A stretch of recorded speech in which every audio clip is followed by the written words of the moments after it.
It is of course important to make sure that your stylus is clean and free of dust and debris.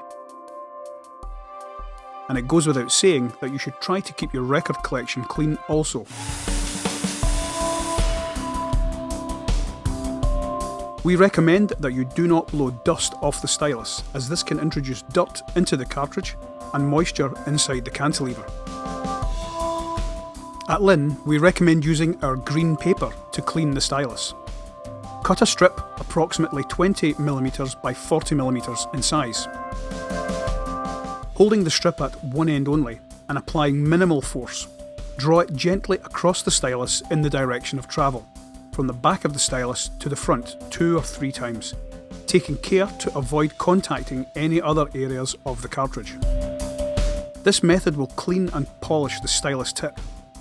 Your nearest Linn retailer will be able to provide further advice on using green paper. A dry ultrasonic stylus cleaner can be used in accordance with the manufacturer's instructions. It should be completely dry when used, and any supplied liquid should only be used to clean the contact pad after use. Our general advice is that the use of wet cleaners should be avoided, as we have found that liquids can corrode some cantilevers, reducing the lifespan of the cartridge. Liquids can also travel up the cantilever and affect the cartridge suspension. Particular care should be taken to avoid liquids coming into contact with aluminium tube cantilevers. The only exception to this rule is Lyra SPT cleaning fluid, which is compatible with Linn cartridges that have boron cantilevers, such as Archive B, Akiva, and the current Candid flagship cartridge. It should not be used on any other Linn cartridges.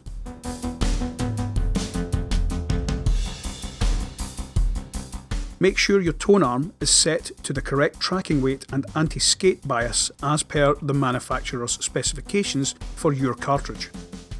Incorrect settings can cause damage to your cartridge. All Linn cartridges have an anti-skate bias and a recommended starting tracking weight of 1.75 grams.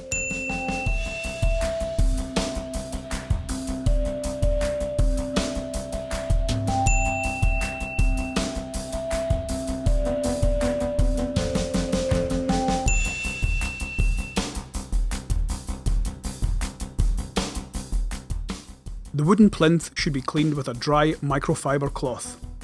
Make sure that you clean in the same direction as the grain of the wood. The plinth is constructed from solid kiln-dried hardwood and should not be placed in areas where it may be exposed to extremes of temperature or humidity. Linn do not recommend the use of any solvents or polishes. The lid of your LP12 is made of clear acrylic and should be gently cleaned with a dry microfiber cloth, but be careful, as over-enthusiastic cleaning can do more harm than good and potentially mark the lid. When removing the felt mat, note the orientation and refit it with the same side facing up. The felt mat can be cleaned with tape. Really dusty mats can be beaten like a carpet or a rug.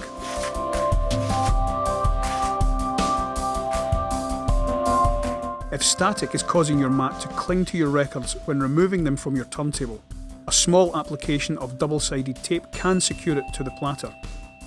Alternatively, you can use an anti-static gun.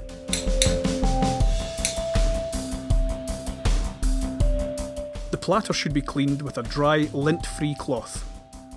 Please wear gloves when removing it.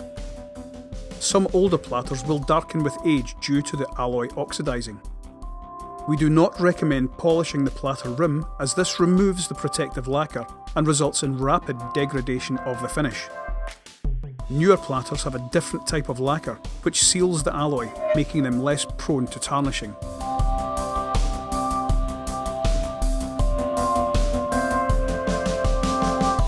The top plate is made from stainless steel and should be cleaned firstly with a damp cloth, then finished with a dry microfiber cloth, making sure that you clean and dry in the same direction as the grain of the material.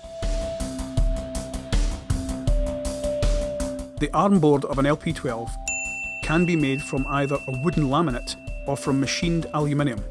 and can also be cleaned firstly with a damp cloth and dried with a microfiber cloth. Ensure that the stylus guard is in place and take care to avoid the delicate cartridge during this process. Avoid using any polishes, cleaners or solvents on the armboard, especially around the printed artwork at the front.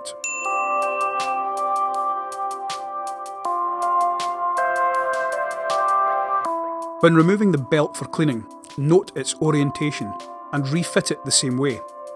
It may help to mark the belt on the outside, indicating which way is up. Our recommended method of cleaning the belt is to gently pull it through a damp, lint-free cloth. If the belt is clean, it should leave no black marks on the cloth, and belts should last for at least 5 years of regular use. The motor pulley should also be cleaned periodically at the same time as the belt to remove any deposits of rubber shed by the belt. To do this, gently clean the pulley surface with a damp cloth until it is clean. Stubborn deposits can be cleaned by using a small amount of isopropyl alcohol on the cloth instead of water. The oil supplied with an LP12 or bearing upgrade kit provides lifelong protection. If oil is lost from the bearing, it should be replaced by Linn supplied oil from your Linn retailer. The turntable should never be played without the correct amount of oil in the bearing housing. The bearing itself is a closed unit, so under normal circumstances it should not be possible for any contaminants to enter the bearing. If no contaminants have been introduced into the bearing, there should be no need to replace the bearing oil. When removing the inner platter, always use the recommended spindle cover to protect the spindle and place a clean bearing cap on the bearing housing to prevent any contaminants from entering the bearing. Your Linn retailer will be able to provide further information about topping up your bearing oil.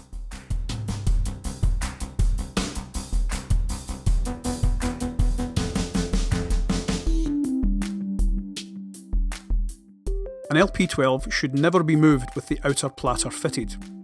The best way to prepare an LP12 to be transported is to secure the tone arm, remove the felt mat, the inner and outer platters and the drive belt. This will limit movement by the suspended components inside the turntable.